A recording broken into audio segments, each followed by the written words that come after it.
Aujourd'hui, au cœur de l'Actu Clap, on a l'honneur de recevoir un metteur en scène qui est aussi acteur, deux acteurs, réalisateurs. Voilà, c'est bien de les mettre en avant. On reçoit Olivier Luce Mourier et Thomas Priscolio. Faites un tonnerre d'applaudissements derrière vos écrans pour eux. On applaudit, on applaudit, on applaudit. Bienvenue dans l'Actu Clap, car c'est l'actu. Clap! Jingle, let's go. We make it clap. We make it clap. Comment vous allez? Ça va, Ça ça va. bien. Pas trop stress encore. Non, faut pas stresser. De toute façon, les interviews avec l'Actu Club, c'est des interviews, vraiment, c'est un échange, c'est un moment en famille. Pour moi, c'est important de le dire. Alors, pour moi, c'est important aussi de revenir sur comment on s'est rencontrés. Voilà, donc comment je les ai rencontrés? Je les ai rencontrés sur le film, justement, de Simon Brocard, que j'ai interviewé il y a pas longtemps. Normalement, vous avez dû le voir, où j'ai pu rencontrer, justement, Olivier, qui a interprété un rôle dedans, qui a été important. Ouais. Malheureusement, Bon, moi, ça va. Bah, Tu- c'était un rôle. j'ai fait une apparition. Non, mais tu fais une apparition, mais qui était très courte, où tu dis juste une phrase, je crois, si je me Oui, trompe pas. mais je porte des cartons aussi. Exactement. Mais voilà, on a pu se rencontrer justement sur ce tournage et le feeling, il était super bien passé. Moi, vous m'avez fait plaisir parce que vous êtes venu me voir en me disant qu'on aime un peu en fait l'énergie que tu as sur tes tournages, que pour vous, c'était important aussi de parler justement de vos parcours et aussi de votre actualité qui arrive dans pas longtemps. Et c'est aussi pour ça qu'on a décidé de mettre cette interview en place pour pouvoir justement parler de vous. Et comme je vous l'ai dit, c'est vraiment votre moment à vous, donc n'hésitez pas à vous lâcher, à parler, c'est important. Vas-y, lâche-toi. Alors, comme Là, vous là. savez, au cœur de l'Actu Clap, l'objectif, c'est vraiment de mettre en avant les parcours de vie professionnels et personnels. Et on va parler aussi de vous. Donc, moi, ce que j'aimerais savoir, c'est comment vous êtes tombé dans le domaine du cinéma et du théâtre et tout ce qui s'ensuit. Alors, tu commences? Non, non, vas-y, comme ça, je m'inspire. Moi, je ça a réfléchis. commencé quand j'avais 17 ans. Alors, c'est un petit peu compliqué parce que je venais de la DAS, je voulais être danseur. Et comment en fait, il y a tout un tas de circonstances qui ont fait que je me suis retrouvé à passer un casting pour Ariel Zeytoun. Je rigole parce qu'en fait, c'était le premier casting où j'étais pris. Donc j'avais fait tous les essais cinéma, costume, coiffure, etc. Et Ariel m'avait payé des cours au cours Florin. Mais à l'époque, il y avait qu'une seule école, c'était dans Paris, à l'île de la Cité. Et je me sentais pas du tout en phase avec les personnes qui étaient dans cette école. Et donc j'avais demandé à Ariel si c'était possible de me retirer de l'école. On était à 15 jours avant de commencer le tournage. C'était pour Souvenir, le film. Et en fait, il me dit, bah non, Olivier, c'est pas possible, etc. Et je me sentais vraiment pas bien. Et puis, j'avais jamais pris de cours ni rien.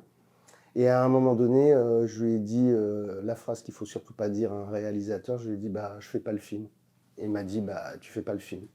Ça a été ma première expérience, on va dire, assez douloureuse dans ce métier.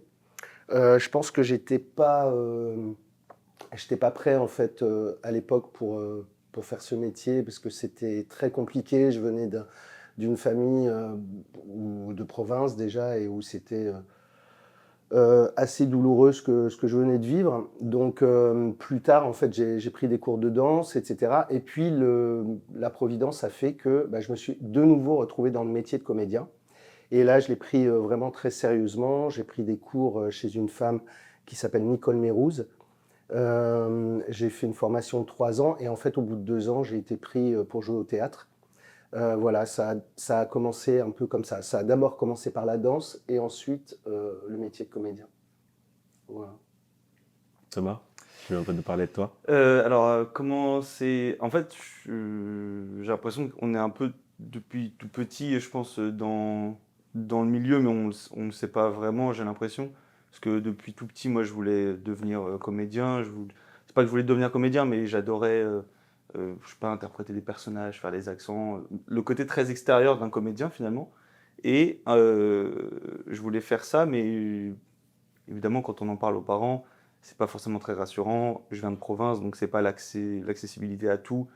On est un peu, c'est pas bloqué, mais on est quand même limité au niveau cinéma. Et donc, je me suis dit, je veux faire quelque chose de ma vie qui est fort. Donc c'était soit je devenais comédien, soit je devenais GIGN. Et je me suis dit, D'accord. les choses qui sont vraiment. Voilà. Et je me suis dit, je veux absolument m'engager pour la vie, je veux absolument faire ça. Donc c'était GIGN ou comédien.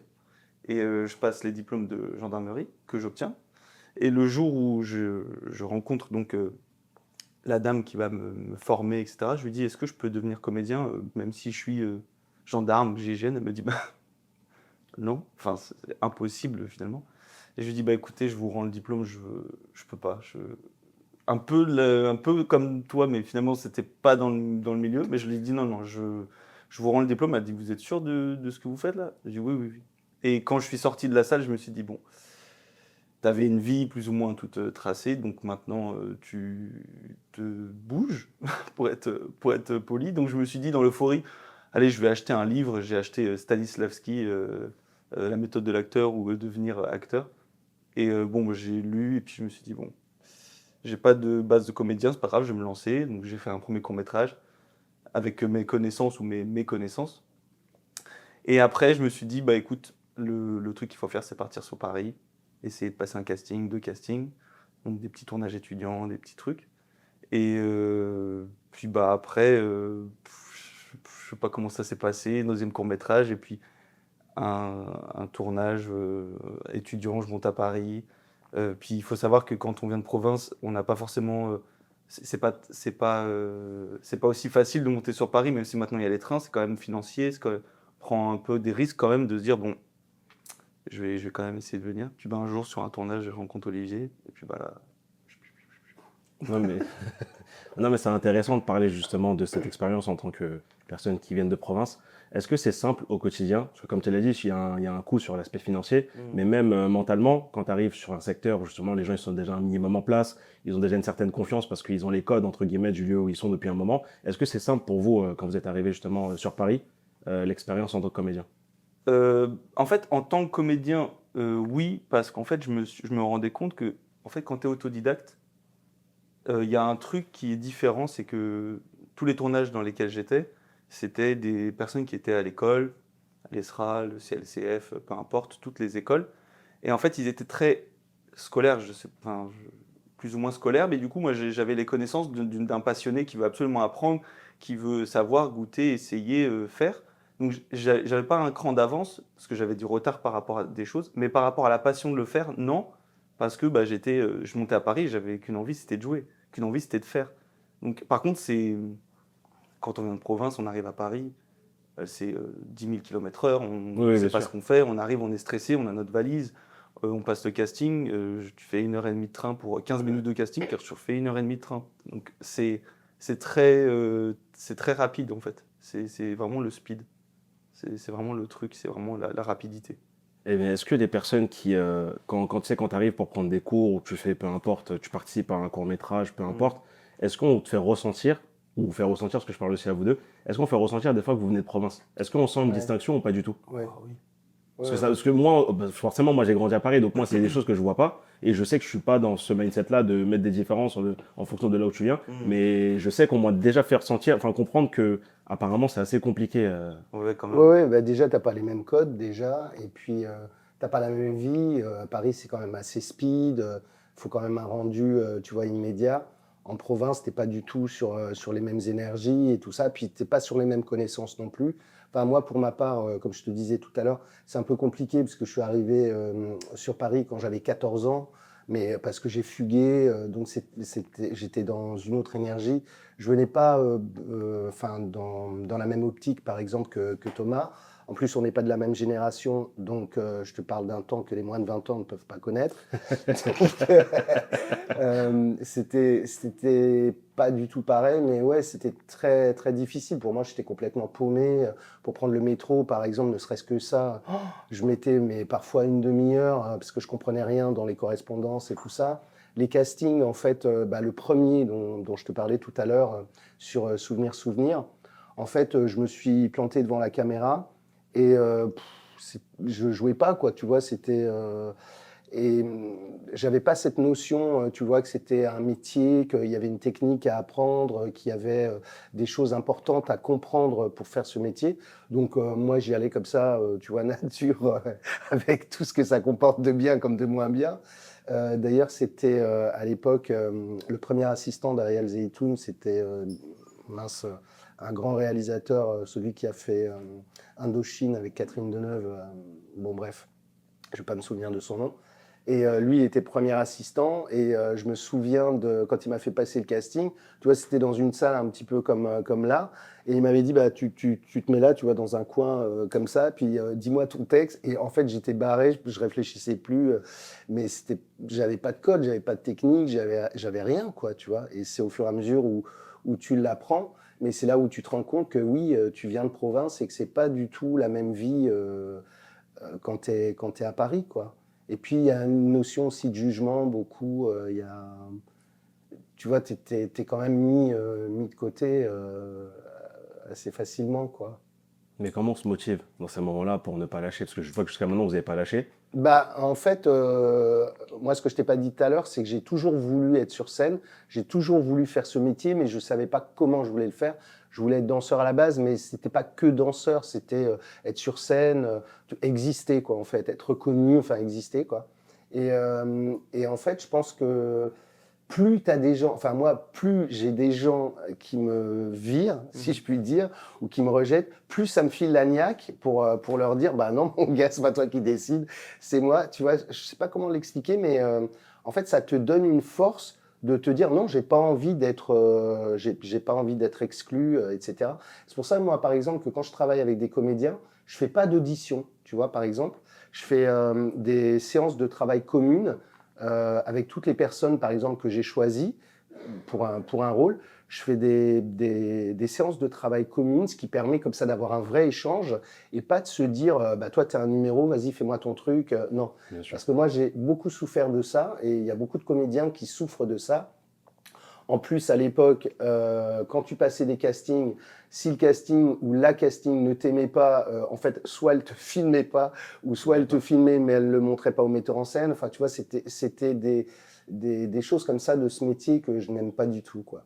Et justement, moi, je veux pas faire ça. Quand je rencontre des comédiens, c'est une vraie rencontre perso, quoi.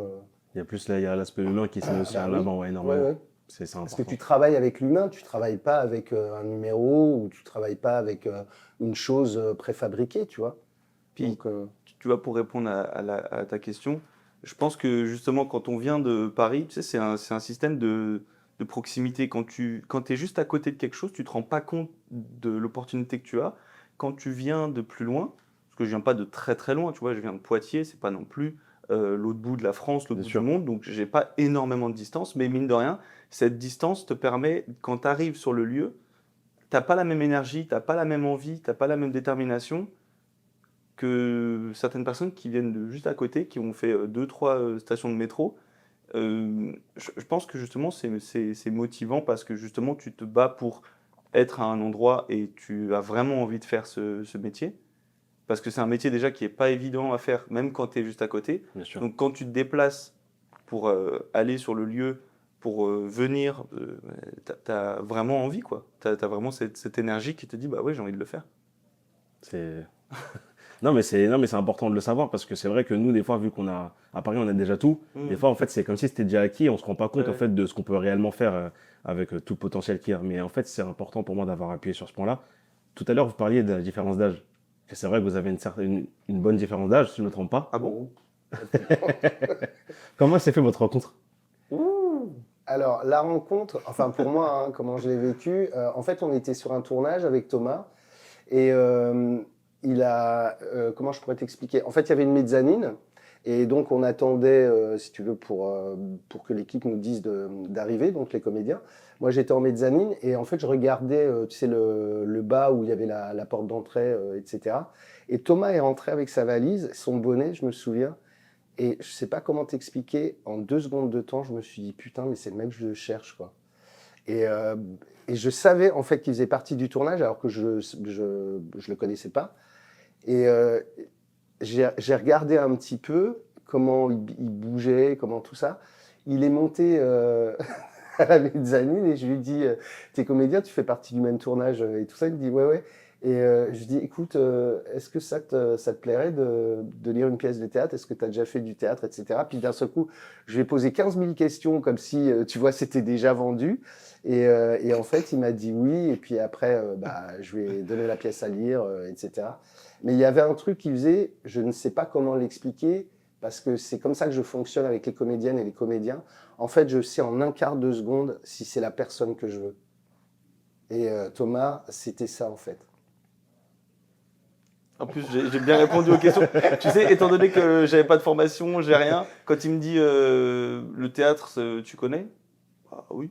Au niveau du corps, t'as déjà fait, je sais pas, de la boxe? Je dis oui, oui, j'ai fait du karaté, ce qui est archi faux, parce que c'est mon beau-frère qui a fait du karaté, mais je me suis dit, je vais regarder ses gestes et je vais, tu vois, je vais.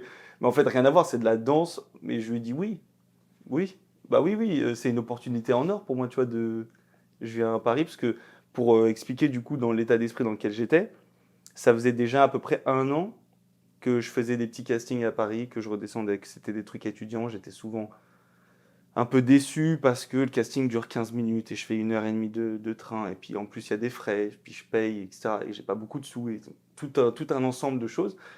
Et à un moment donné dans ma vie où perso et tout, ça allait plus trop, et je me disais, bon, je vais aller à Paris, mais bon, je vais peut-être arrêter parce que vraiment, je perds ce que j'aime faire. Ce que j'aime faire, c'est pas le côté comédien de ouais, vous avez vu, je bouge là, je fais ci, parce que moi, ça m'intéresse vraiment pas. C'était plutôt qu'est-ce que je fais réellement, ou est-ce que je défends des choses, etc. Et donc, je pars en vacances dans ma famille en Haute-Savoie, d'où je viens. Et j'ai mon oncle qui me dit, écoute, moi, je crois vraiment en toi, je sais vraiment que tu as un talent pour ça.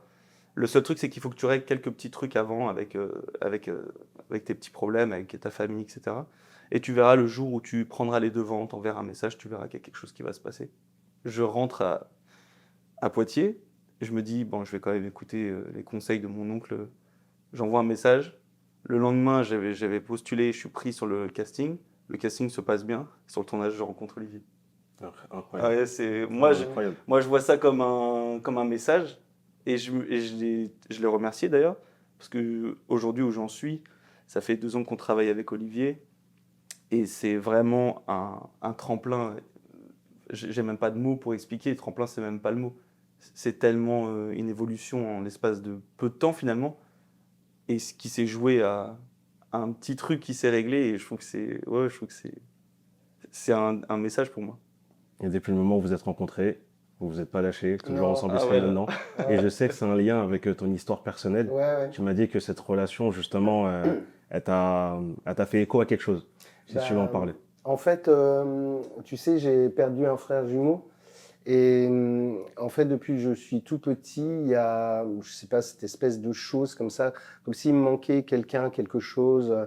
Et quand j'étais petit, j'avais tout le temps l'impression qu'il y avait quelqu'un qui était avec moi. Alors on pourrait appeler ça un ange gardien ou je sais pas. Et, euh, et l'histoire de la pièce, l'histoire du film, l'histoire du livre raconte justement aussi ce jumeau que j'ai perdu et dont on m'a caché l'existence. Et quand j'ai rencontré Thomas, en fait, je sais pas comment l'expliquer, mais c'est comme si c'était mon frère, quoi, tu vois. On fait tout ensemble, on fait les mêmes conneries ensemble, alors qu'on a une différence d'âge quand même qui est importante. Mais je sais pas comment l'extérioriser, mais c'est un truc. En fait, depuis que Thomas est là, j'ai l'impression que ça fait 150 ans qu'on se connaît, qu'on fait les cons ensemble, qu'on partage tout. Tu vois, il n'y a pas un moment qu'on partage pas ensemble, quoi. Et pourtant, 150 ans, c'est l'âge qui ne sait pas. Non, mais tu vois, c'est très étonnant. C'est-à-dire que j'ai l'impression d'avoir comblé, si tu veux, ce qui me causait de la peine et du chagrin, mais sans même savoir la raison, puisque ça, je l'ai su très tardivement, en fait, que j'avais perdu un frère. Et c'est curieux, cette sensation, tu sais, la gémellité, ça m'a toujours, bizarrement aussi, alors que je ne le savais pas avant, j'avais un jumeau, mais la gémellité, ça m'a toujours fasciné, il y a toujours eu quelque chose d'extraordinaire. Et évidemment, quand j'ai appris que il y avait un jumeau qui était parti, il y a je sais pas, une espèce de chose qui s'est réveillée en moi en me disant, putain, mais c'est ça en fait que je ressens depuis longtemps, comme une part, tu sais, manquante. Et quand Thomas est arrivé, que je l'ai vu, les 2 secondes où je l'ai vu bouger, je sais pas comment l'expliquer, mais je me suis dit, tiens, c'est marrant, il bouge comme moi. Mais peut-être que c'est moi qui fais un transfert, tu vois, certainement. Mais en tous les cas, je me suis pas trompé sur le choix de Thomas pour mon histoire. Bon, justement, pour rebondir sur ton histoire, je voulais revenir sur le livre que tu as écrit, Le Bétain, qui est ton histoire à toi. Oui. Je sais que c'est pas une histoire qui a été... parce on a pu en échanger, et c'est vrai que comme tu as pu le voir, j'ai été extrêmement touché. Mais c'est aussi ce qui fait la force de votre rencontre. Et est-ce que tu peux nous parler un peu, parce que tu sais, tout à l'heure, tu disais que tu étais enfant de la DAS, que quand tu as eu le casting, tu n'étais pas prêt ou tu ne te sentais pas prêt, tu as été perturbé par pas mal de choses. Est-ce que c'est un sujet sur lequel on peut parler ou Ah pas oui, du oui, tout? bien sûr. Ouais, ouais. Bah, en fait, j'aimerais juste que tu nous expliques un peu l'histoire du Bétain. Parce que forcément, aujourd'hui, il y a eu un court-métrage où justement Thomas interprétait ton personnage. Il y a aussi une pièce qui arrive. Et savoir en fait l'histoire de ce livre, pourquoi l'avoir écrit. Et je sais que ça a apporté pas mal de choses derrière aussi. Alors, pourquoi l'avoir écrit? Bah, parce que je vais essayer de résumer ça en une phrase que je dis souvent. C'est que j'ai pas envie de mourir et de me dire que... Attends, tu vois, ça part. J'ai pas envie de mourir et de me dire que tout ça s'est passé sous silence. Euh, c'est une histoire en fait que plein de gens ont vécu. C'est une histoire de violence, c'est une histoire de maltraitance. Et c'est l'histoire du combat que j'ai mené depuis que je suis tout petit. Je te disais tout à l'heure, parce que je ne sais pas très bien me présenter, parce que c'est toujours très compliqué, tout est interconnecté dans mon histoire. Quand j'ai fui à l'âge de 14 ans, c'est parce que je ne pouvais plus rester dans la famille dans laquelle j'étais, donc mes parents, mais euh, ma mère a épousé, si tu veux, un type qui n'était pas mon père et dont on m'a fait croire que c'était mon père, qui a été d'une violence inouïe avec moi pendant toute ma petite enfance. Donc c'est cette histoire que je raconte, qui est la mienne, mais qui appartient aussi à beaucoup, beaucoup d'autres personnes. Et j'avais envie, si tu veux, de dire à tous ces gens qui ont vécu comme moi, bah, si c'est possible d'y arriver, si c'est possible de faire quelque chose.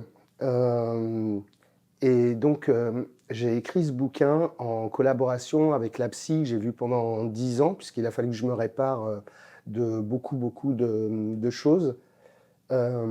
Cette femme a été très importante dans ma vie. Elle m'a aidé à me reconstruire. Elle m'a aidé justement à me solidifier par rapport à ce métier, par rapport à plein de choses. Et je l'ai écrit donc en grande partie avec elle. Elle m'a soutenu vraiment jusqu'au bout. Ensuite, j'ai écrit la pièce très très vite. J'ai dû mettre une semaine, je pense, pour écrire la pièce après ce livre. Et je lui rends hommage d'ailleurs dans la pièce, dans le livre aussi, hein, je parle beaucoup d'elle, mais dans la pièce, je lui rends hommage. Elle a un vrai personnage, enfin, elle est un vrai personnage. Et d'ailleurs, ce qui est très curieux, c'est que quand j'ai créé la pièce en 2022, elle est décédée 2 jours après qu'on commence vraiment à jouer la pièce.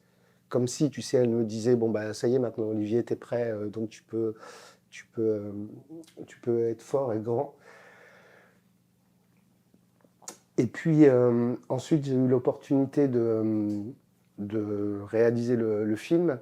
Je voulais le traiter d'une autre manière que la pièce. Je voulais que le film soit quelque chose vraiment, une claque, que les gens comprennent ce que c'est que la maltraitance, comprennent ce que c'est que l'inceste, comprennent ce que c'est que la destruction d'un enfant alors qu'il n'est même pas construit. Alors que la pièce, elle, est beaucoup plus onirique, beaucoup plus poétique. Elle n'est pas traitée du tout de la même manière que le film. Et ce que je raconte, en fait, c'est ce que plein de gens vivent, malheureusement. Et aujourd'hui, on est dans l'ère MeToo, entre autres.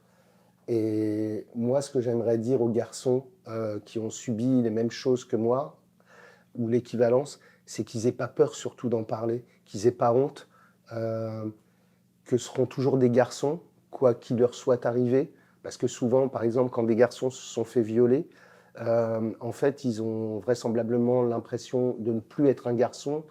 Euh, et moi, ce que j'aimerais qu'ils comprennent, c'est que si on n'a pas touché à leur intégrité, et il faut qu'ils arrivent à sortir la douleur qu'ils ont en eux et à la reconnaître comme une force et pas, enfin, comment je pourrais l'expliquer, pas comme une faiblesse, quoi. C'est un peu confus là parce que Non, non, non, non, mais non, non, mais on parle de. c'est pas une histoire simple à raconter aussi. On doit se parler de manière transparente. Mais ce qui est, comme tu as dit, ce qui est bien aussi, c'est que tu as réussi à te servir de ça comme force pour en parler à travers un livre. Et déjà, pour moi, je pense que ça a été la plus grosse thérapie que tu aies pu faire. Tu as pu aussi le faire à travers une fiction, donc un court-métrage. Et là, il y a une belle pièce qui arrive aussi derrière. Donc, je trouve que il y a aussi un message d'espoir derrière tout ça, même si je sais que, comme tu m'expliquais, on a constamment l'impression d'être tout le temps détruit. Mais ce qui te permet de survivre aujourd'hui, et ce que je trouve beau, bah, c'est que la scène, enfin, la scène que tu voulais faire depuis que tu étais tout petit, ça te permet de survivre par rapport à ça. Et en fait, c'est aussi beau de dire qu'il y a aussi des solutions. Malheureusement, c'est quelque chose qu'on a vécu, donc on doit apprendre à vivre avec. Et même si je sais que ça doit pas être quelque chose de simple, mais moi, ce que j'aime beaucoup, c'est que voilà, à travers en fait l'échange qu'on avait eu avant cette interview, c'est que j'ai quand même vu un message d'espoir. C'est quand même, il y a aussi ce truc de donner de l'énergie, de la force à des personnes qui l'ont subi pour dire écoutez, regardez, moi j'ai eu la force aujourd'hui d'en parler, vous aussi vous pouvez le faire et ça pourra peut-être vous aider en fait à survivre parce que je pense que ça reste un traumatisme qui reste à vie. Oui, mais bon là, tu vois, les larmes, c'est comme ça, C'est normal. je peux rien. Non, c'est le cœur qui Mais s'exprime. en même temps, derrière, moi j'ai la niaque, mais tu peux même pas t'imaginer la pièce. Tu sais, on l'a jouée. C'était vachement beau de voir que tu avais des victimes dans la salle qui viennent te voir et qui te disent putain, tu as raconté mon histoire, etc. Ouais, j'ai raconté notre histoire et je suis content si ça t'a filé la pêche, je suis content si ça t'a donné de l'espoir, etc. Tu vois. Mais oui, oui, moi, bon, là, il m'arrive parfois de pleurer un peu comme ça parce que quand je suis fatigué, Non, parce non, que mais c'est machin. normal. Il y a Mais pas en de même problème. temps, Il y a pas de honte. j'ai pas envie de me lamenter sur mon sort. Je ne veux surtout pas donner raison à ceux qui ont essayé de me détruire. Tu vois, c'est ça surtout le truc. Et c'est ce que je voudrais dire aux garçons, parce que les filles se battent un peu plus, on va dire, c'est entre guillemets, hein, c'est beaucoup plus commun pour les filles d'en parler. Pour les garçons, c'est encore extrêmement tabou. Et justement, c'est de dire aux garçons, non, non, allez-y, parlez-en, parce que ça sera la seule manière que vous aurez de dire à vos agresseurs, vous n'êtes pas mort. Bah, en tout cas, merci à toi, Olivier, de t'exprimer quand même sur ton histoire, parce que c'est pas quelque chose de simple.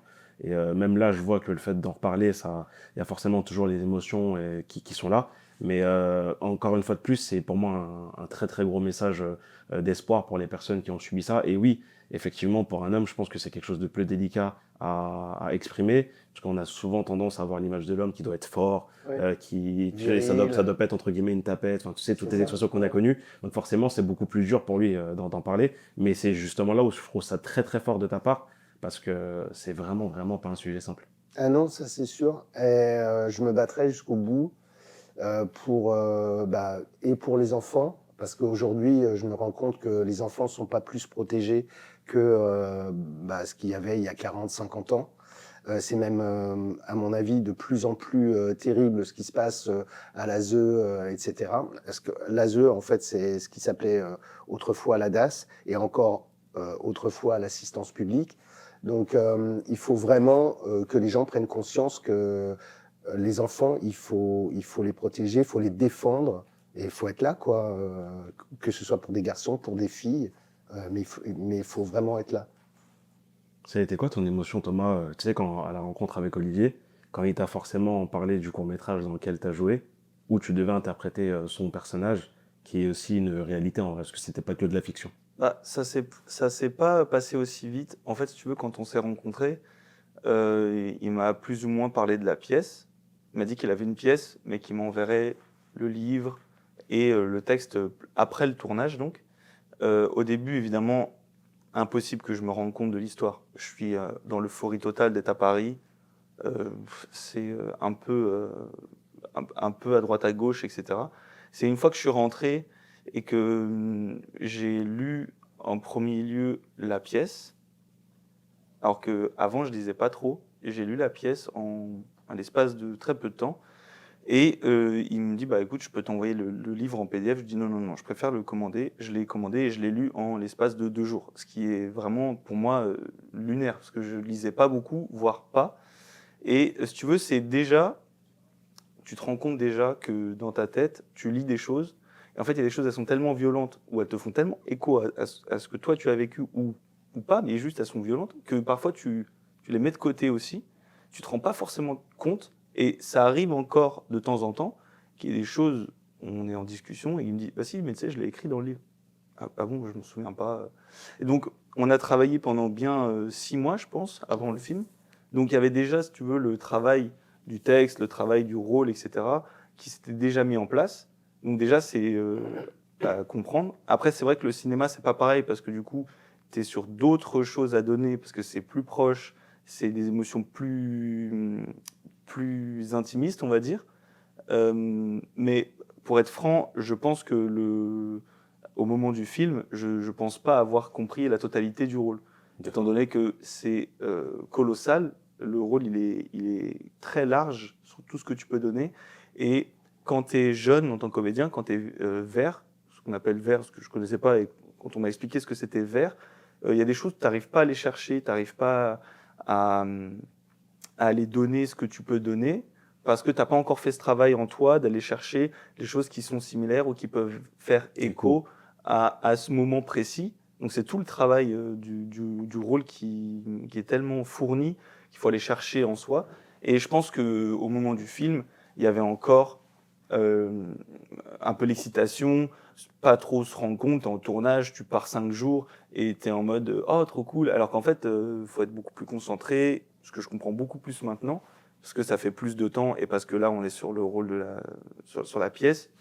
C'est ouais, c'est pas aussi évident que ça en fait. Et au début tu te rends pas compte. Au début on te propose un projet et tu vois un projet comme un projet. Et finalement quand tu te projettes dans ce projet, tu te rends bien compte que c'est beaucoup plus intense que ça. Beaucoup plus intense.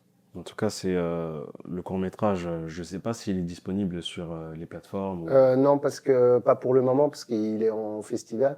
Ok. Donc, je peux pas, Oui, bien sûr, bien sûr. le mettre encore, mais je le mettrai de toute façon après. En tout cas, dès qu'il est disponible, je vous invite à le regarder parce que c'est quand même un message très fort et et on prend conscience en fait d'une réalité qui existe, mais que beaucoup de gens cachent en fait à travers, comme tu parlais de la non prise en charge en fait, de toutes ces conséquences qui peuvent arriver. Et je trouve ça. Et en fait, c'est un peu comme l'histoire aussi, parce que j'en reviens, parce que ça aussi, il y a aussi un lien. C'est comme l'histoire du viol où en fait, quand t'entends plein de personnes qui je me suis fait violer, quand tu prends pas conscience de ce truc-là, tu dis ouais, il y en a peut-être qui abusent ou quoi, mais en fait, il y a beaucoup plus de personnes dangereuses qu'on le croit, il y a beaucoup plus de dégâts qui se passent au quotidien, et il faudrait qu'on se mobilise, ou je sais pas comment on peut faire, mais pour plus en parler, plus mettre ces choses en avant, parce que souvent on a tendance à ne pas mettre ça en avant, ou à ne pas du tout le calculer quand ça ne touche pas nos proches à nous ou nos familles, mais dès que ça arrive à des personnes proches, bah là je pense que malheureusement on prend conscience de cette chose, mais ça serait quand même bien d'en prendre conscience avant. Ouais, et puis surtout, ce que les gens ne comprennent pas, aujourd'hui, je me rends compte, et c'est ce dont je parle dans la pièce, beaucoup plus que dans le film, c'est de l'amnésie post-traumatique, c'est-à-dire que quand on a subi un trauma qui est extrêmement violent, en fait, notre cerveau ne peut pas, je veux dire, supporter ce trauma-là. Donc, en fait, quelque part, il le réfute. Et on ne comprend pas pourquoi 30 ans plus tard, 40 ans plus tard, 20 ans plus tard, en fait, il y a quelque chose qui te ramène à ce trauma. Ça peut être, tu vois, moi, il m'est arrivé parfois faire mon lacet dans la rue, et d'un seul coup, je revisualisais des scènes de violence qui avaient un lien avec ma mère qui était en train de me faire les lacets de mes chaussures, enfin, tu vois, des petites choses comme ça. Donc, il faut comprendre que quand on est violé, quand on est maltraité, parce que la maltraitance, c'est plein de formes, Bien hein. sûr. C'est psychologique, c'est le harcèlement quotidien, c'est pas que physique, c'est aussi psychique et psychologique. Et d'ailleurs, il y a un truc que je voulais te dire, c'est que dans le film, il y a un petit garçon donc, qui joue le même rôle que Thomas, donc plus petit. Et ce petit, en fait, je le salue parce que il s'appelle Maïwenn Léger. Et c'est un jeune acteur hein, qui, à mon avis, fera une belle carrière. En fait, c'est un petit garçon que j'ai rencontré à la vraiment toute dernière minute, avec qui j'ai pas pu répéter, etc., que j'ai énormément préservé, c'est-à-dire que je lui ai pas parlé du mot inceste, viol, etc. Mais on a quand même tourné ces scènes qui sont extrêmement violentes Bien sûr. pour un petit garçon de son âge. Bon, lui, évidemment, il l'a vécu comme un jeu au sens rigolo du terme, cinématographique. Mais c'est incroyable ce qu'un petit garçon comme lui a pu me donner, parce que ça aussi, ça a été très fort pour moi de jouer avec enfin de mettre en scène un vrai petit garçon. Thomas jouait le même personnage à 30 ans et le petit jouait moi quand j'avais 8-9 ans quoi. Et ce petit, enfin pour moi, hein, il est extraordinaire quoi, Ah bah parce oui. que les scènes qu'il a à jouer sont enfin extrêmement difficiles. En tout cas, enfin, de toute façon, je salue toute l'équipe qui a pu participer à ce court-métrage et aussi ceux qui vont faire vivre la pièce de théâtre, parce que c'est aussi important d'en parler. La pièce de théâtre que tu as écrite qui va enfin prendre une belle forme et c'est toujours dans le même cheminement tu sais, de ce combat, de donner de l'espoir. Et, comment ça se passe justement les répètes, comment sont arrivées les nouvelles. Non, mais c'est important de savoir parce que je sais que tu étais très très content en fait Ah, mais d'avoir autant de dates qui sont enchaînées d'un coup. Donc, enfin, qui vont s'enchaîner, pardon, plutôt. tu sais, je vais rebondir sur moi, mais ça rejoint la pièce. En fait, je sais pas comment t'expliquer. Mon rêve d'enfant, c'était d'être comédien. Je rêvais d'être comédien. C'était, tu vois, rien que t'en parler, c'était un rêve. Et le fait d'avoir signé, tu vois, moi je suis là-haut. On n'a pas joué, on en est au stade de on va jouer, mais c'est tellement un rêve pour Ouais, moi. mais c'est un petit bout du rêve que tu es en Mais, train mais de. même pas, c'est le rêve. Moi je voulais être comédien. Je suis comédien. J'avais rien, je suis comédien. Je suis que dans le positif, que dans le plus. Si un jour il n'y a plus, j'avais rien à la base. Moi je suis Oui, que bien dans sûr. le plus.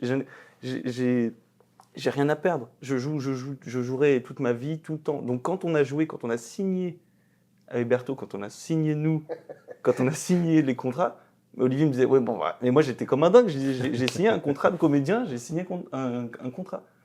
Et là le fait de jouer, on va aller répéter dans le studio, etc. Je sais pas comment t'expliquer. J'ai l'impression que je suis ici et que ma vie, et tu vois, je suis comme ça dans ma vie. Et juste, bah, je suis en mode, bah, profite. C'est incroyable. C'est incroyable. Donc, les répétitions, chaque répétition, parce que là, on fait des grosses journées de répétition. On répète le matin, l'après-midi, etc., jusqu'au soir. Mais je pourrais en faire toute la nuit. J'ai envie de le faire. J'ai envie d'être parfait. J'ai envie d'honorer cette histoire, d'honorer le parcours, d'honorer toutes ces personnes qui vont venir voir la pièce. Puis aussi honorer le fait de ne pas avoir une formation et de me dire, bah, c'est pas parce que tu n'as pas de formation que tu peux pas te donner à 10 000 % dans le truc et être bien. J'ai toujours envie tu vois, d'arracher le parquet, quoi. Parce que enfin, c'est peut-être pas les bons termes, mais c'est d'être là, quoi. Et quand tu signes et quand tu sais que tu vas jouer, bah, je sais pas, enfin, tu vois, je sais pas comment t'expliquer. En quelques mots, comment vous pouvez mettre en avant cette pièce pour que les personnes viennent la voir? Parce que je sais qu'elle sera disponible à partir du mois d'avril. Ouais, le 10. Le 10. On joue la première le 10. Comment la présenter pour donner envie, donner envie aux personnes de venir le voir? Enfin, voir la Oula. pièce. Comment la présenter? Bah, déjà, il y a beaucoup de musique, beaucoup de danse dedans. Il y a beaucoup de... En fait, c'est quelque chose de très onirique. Je voulais pas quelque chose de réaliste. Donc, c'est très onirique. C'est très... J'ai essayé vraiment de retranscrire tout ce que je suis, que ce soit au travers de la musique, au travers des danses, au travers du fait que, par exemple, dans la pièce, tu vois, il n'y a pas de petit garçon, ça j'y tenais. Il y a la voix d'un petit enfant qu'on entend tout au long de la pièce, mais j'ai fait fabriquer en Suisse un pantin qui symbolise en fait le petit garçon. Et ce qui est très drôle, c'est que quand j'avais créé la pièce, un jour, j'ai été très touché par un jeune homme qui est venu, il avait une vingtaine d'années, qui était très timide, qui n'osait pas venir me voir. Et il me dit, putain, mais ton pantin, j'avais l'impression d'être dans AI ou dans Pinocchio. Et Et tu sais, c'était un joli compliment, tu vois, parce qu'il me dit, sûr. j'ai l'impression qu'il bougeait ton pantin, alors qu'il bouge pas du tout. Il reste en place du début jusqu'à la fin. Mais tu sais, c'est tout un univers entre les lumières, la création lumière, entre tous les personnages, parce qu'en fait, tout se passe dans un même lieu. Mais ce sont les souvenirs de ce garçon, en fait, qui lui reviennent en tête. Et tous les personnages rentrent et sortent très, très vite. Il y a une dynamique aussi, il y a une énergie auquel je tiens énormément, parce que pour moi, cette pièce, c'est la vie, quoi. Donc, c'est pas, tu vois, je voulais pas un truc de théâtre, genre, où en tant que public, tu fais, bon, ça dure encore longtemps, hein. Tu vois, je voulais un truc qui peps, quoi. Ouais, c'est une boule d'énergie. C'est plein de choses. Ouais, c'est vraiment, ça part là, ça revient là, mais tout en étant très chorégraphié, très précis. C'est vraiment ouais, l'énergie, quoi. C'est vraiment l'énergie. Et souvent, quand les gens entendent le sujet, ils vont dire ah bon, mais en fait, c'est ultra positif. Évidemment, tu as des scènes qui sont douloureuses, on peut pas dire le contraire. C'est des scènes qui sont fortes, ça fait partie de elles sont l'histoire. fortes, Ouais. voilà. Mais il y a une vraie,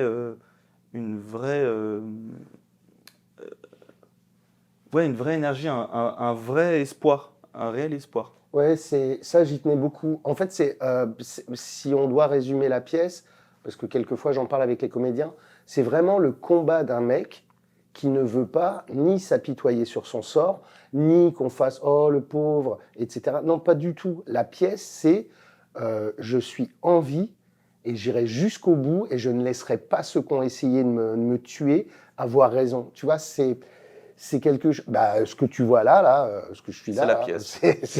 non mais Si vous aimez je sais Olivier, pas vous comment aimerez la l'expliquer pièce. autrement. Tu vois, ouais, tu sais, un jour il y a quelqu'un qui me dit raconte-moi la pièce. Bah, j'ai trouvé la question tellement surprenante. Je dis bah tu me vois là. Bah voilà, c'est la pièce. Non mais tu sais, juste c'est les difficile lumières en à plus. expliquer parce que en fait la pièce c'est pas du tout tout est vrai dans la pièce. J'ai pas extrapolé, j'ai vraiment tout écrit comme dans le livre. Je me suis mis à nu, tu vois, à 100%, parce que c'était où j'écris le livre et la pièce, et t'es à poil, Bien mais sûr. vraiment, et t'assumes, ou dans ces cas-là, t'écris rien, parce que si c'est pour faire de la broderie, c'est pas intéressant. Et en plus, les gens qui sont comme toi, qui ont été soit victimes ou qui connaissent bien ce genre de problèmes et de fléaux, vont savoir que de toute façon, quelque part, il y a quelque chose qui n'est pas sincère. Donc moi, je voulais vraiment que ce soit sincère 100%.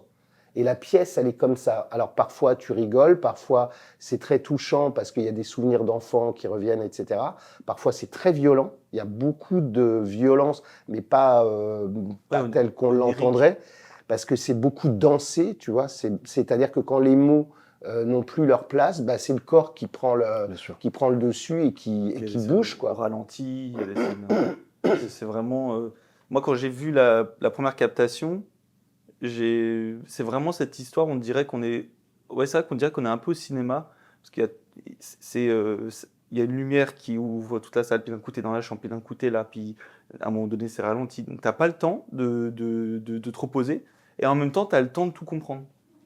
Et il y a un truc aussi très important, c'est que le public, il fait vraiment partie de la pièce. Oui. C'est-à-dire que moi, par exemple, tu vois, je n'aime pas le théâtre où tu laisses le public en dehors et il est passif, donc il est obligé d'ingurgiter quelque. J'aime bien, c'est quand tu le mets dans l'histoire, quand tu lui laisses pas le choix de dire ok, t'es dans ton fauteuil, mais t'inquiète pas, dans ton fauteuil, tu vas être en même temps avec nous sur scène. Tu vois, il y C'est a un un voyage côté. en 4 dimensions.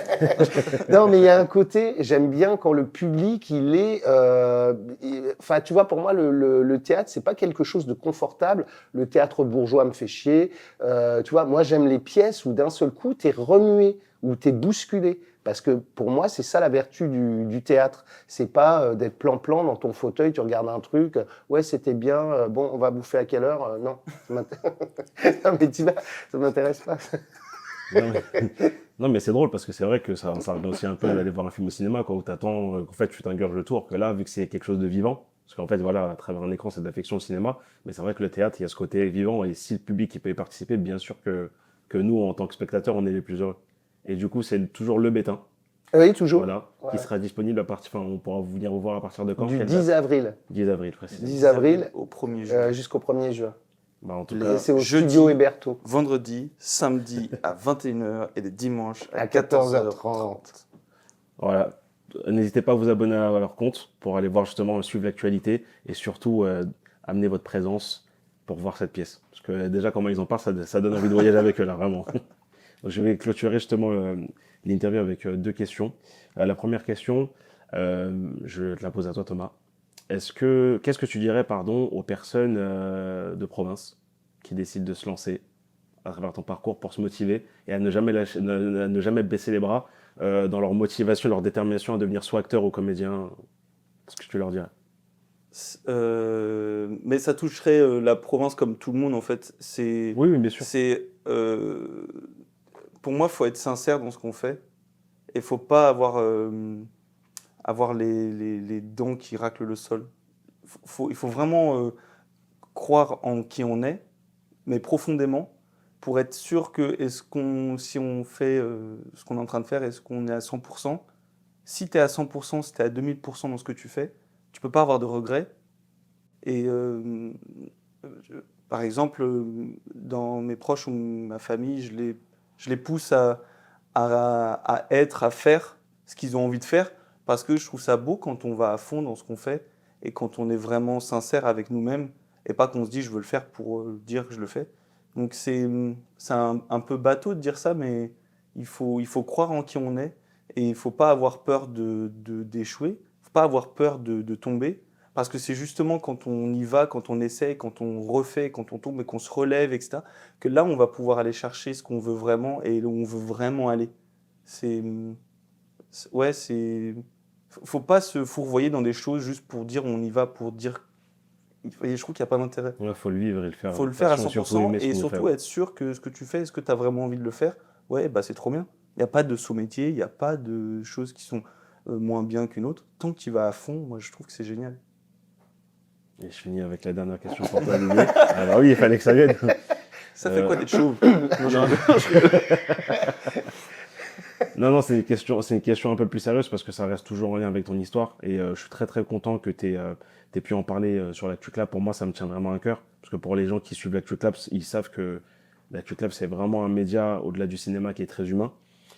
Comme on a pu le voir dans l'actualité, il y a encore des personnes qui ont justement violé des personnes, mais qui reviennent toujours sur des plateaux télévisés.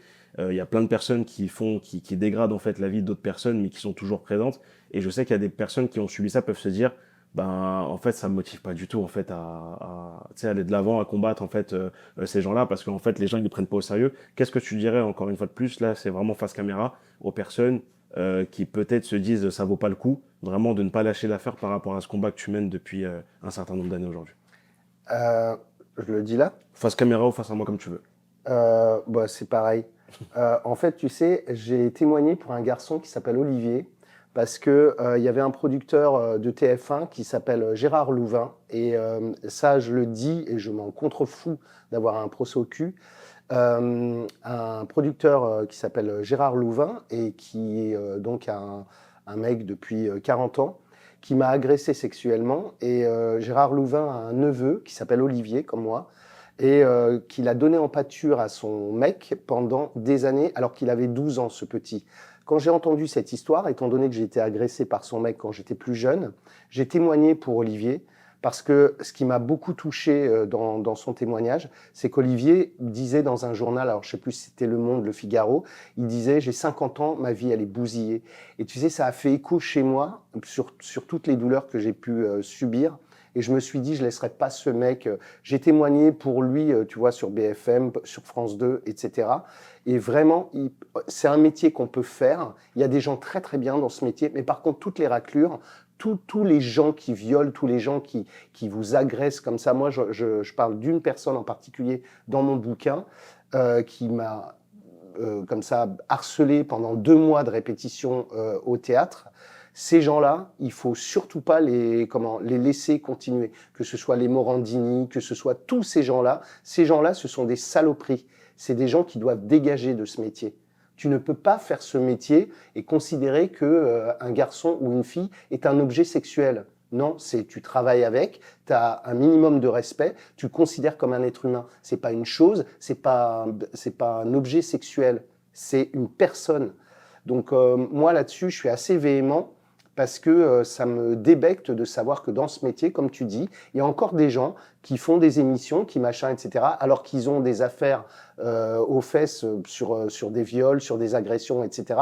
Je trouve ça scandaleux, quoi, tu vois. Et ces gens-là, il faut surtout pas les laisser continuer.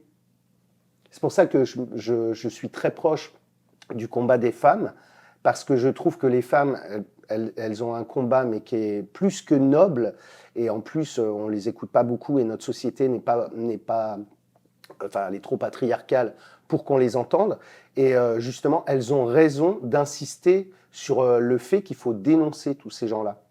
Moi, dans ce métier, je suis désolé, tu peux faire ce métier sans être ni un agresseur, Bien ni sûr. agressé Bien sûr, perpétuellement. Bien sûr, heureusement, et bah, merci en tout cas pour vos mots.